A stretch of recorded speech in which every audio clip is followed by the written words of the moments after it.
This is a frequently asked question that I get from my students and from people on the internet all the time.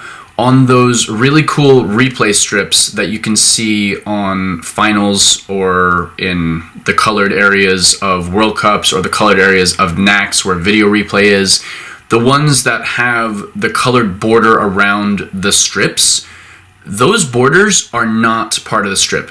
They're there for foil and epee so that foot hits or hits like where someone like takes a forward parry and hits the ground by accident hit the conductive material and it does not cause a colored light in epee or an off-target light in foil to go off. But if you step onto those areas, that is absolutely considered off the strip. Rule t.16 is another one that people don't know about because it doesn't come up very often, but it's really useful when it does. T.16 specifies that the field of play should have an even surface and it should give neither advantage nor disadvantage to either of the two fencers concerned, especially as it regards light.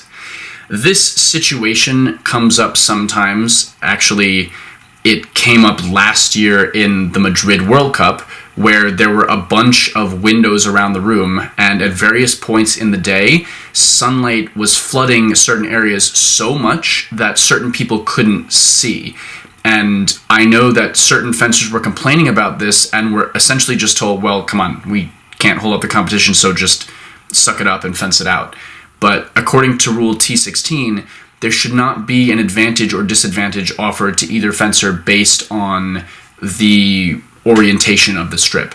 So if light is in your eyes, or one end of the strip is by a staircase, or there's a sudden drop off to the side at one end of the strip, that is not legal according to T.16, because it's giving an advantage in terms of like visibility or stability or just peace of mind to one fencer, but not the other.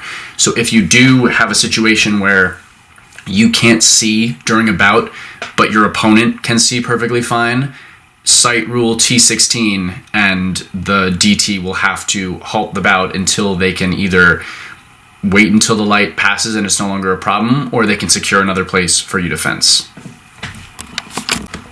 Here's an interesting one that many people don't know. In the rules, there's actually not any sort of infraction for starting early.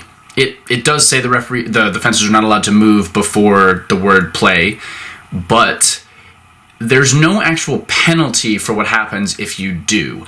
Instead, when you get a yellow card for starting early, the card that you're actually getting is for delay of bout.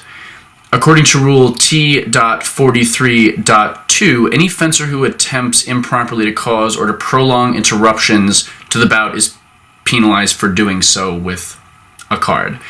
And so that's another example of interpretation of the rules, not the actual rule itself being applied.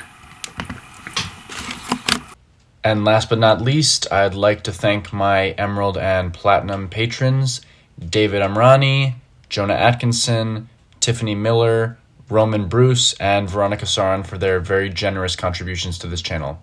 Any other names you see are gold patrons. Thank you guys so much for the contributions. They really help out a lot and will enable me to make more videos like this. If you have any more ideas for what you want to see next, you can vote on those things on my Patreon page. To help support the channel, you can find links to my Patreon, PayPal, and Venmo accounts in the video information. Thanks guys, see you next time.